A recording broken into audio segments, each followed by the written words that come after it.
Welcome to the Workers' Reading Room. Today I'll be reading American Trade Unionism by William Z. Foster. This is Chapter 11, The Trade Unions and the Coolidge Prosperity Period. The era of the Coolidge good times, which, including the few months of Hoover, lasted with but short breaks from the middle of 1923 until the October crash in 1929, was a period of difficult struggle and relative isolation from the masses for the TUEL. It was a time of the least working-class militancy and struggle in the history of the American labor movement, and of the worst corruption and autocratic rule ever practiced by the reactionary trade union leadership. Naturally, the TUEL felt sharply the effects of all the prosperity illusions, expulsions, terrorism, etc., in loss of mass contacts and mass movements. The basic cause of this great sag and labor struggle was the big upswing of American imperialism during this period. American capitalism made huge advances economically and in international influence, the United States becoming the world's strongest imperialist power. Various factors combined to produce its great industrial development and, hence, its increased political power. Among them were the capital export of $20 billion war and post-war loans, which enormously stimulated American production and exports, the capture of world markets from the crippled European powers, the introduction of a tremendous speed-up or rationalization of industry, the growth of the vast installment buying system, the industrialization and mechanization of agriculture, the expansion of the automobile and various luxury industries, the industrialization of the South, etc. Altogether, it was an orgy of profit-making for the American employers who became the object of envy and admiration throughout the world capitalist class. During this period, the government was starkly reactionary. Its general spirit was exemplified by the huge growth of armaments and military propaganda, and repeated armed invasions of Caribbean and Central American countries, the systematic enslavement of Germany through the Dawes and Young plans, violent hostility toward the Soviet Union, and by such developments as hostile labor legislation, execution of Sacco and Vanzetti, continued imprisonment of Mooney and Billings, unchecked campaigns of lynching in the South, the Teapot Dome scandal, the Scopes anti-evolution trial, etc. The rationalization of industry.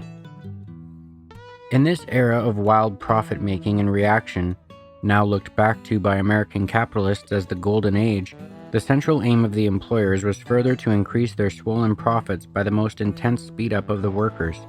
They vastly improved industrial technique, and to lure the workers into their speed-up trap, they developed a whole series of tricky institutions, such as newfangled bonus and piecework plans, elaborate welfare systems, pseudo-old age pensions, employee stock buying, etc. All this was accompanied by oceans of slick propaganda, through every publicity channel of capitalism, to convince the worker that their interest resided in cooperating with the employers to increase production for minimum costs. This poison gas campaign took on wonderful aspects. The magic formula of mass production and high wages was alleged to bring not only better living standards now for the workers, but also their final emancipation from capitalism. A whole school of bourgeois economists developed this speed-up propaganda into a system which I at the time called capitalist efficiency socialism. For example, Thomas Nixon Carver argued that the workers and their high wages were gradually buying up control of industry. Gillette glibly stated that this was leading to a cooperative commonwealth. Stuart Chase portrayed the social wonders to be achieved by rationalizing capitalist industry. Foster and Catchings outlined their miraculous theory of financing the buyer, etc. Everything was lovely and the goose hung high. In short, American capitalism had cured its inner contradictions. No more industrial crises nor mass unemployment. Ford had superseded Marx, and the capitalists all over the world marveled at this wonder, lauded the American new capitalism, and sought to introduce it in their own countries. In reality, however, the great volume of the new wealth created in these years by the rationalization of industry poured into the laps of the insatiable capitalists. The workers got very little of it. From 1923 to 29, output in industry increased no less than 29% per worker, and profits doubled and tripled, but average real wages advanced, according to reliable figures, not more than 4.5%. Also, most of this increase went only to the organized skilled workers.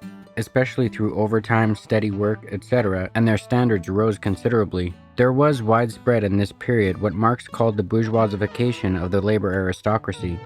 The unskilled masses, if not materially much better off, were also considerably bourgeoisified ideologically from the current intense rationalization propaganda.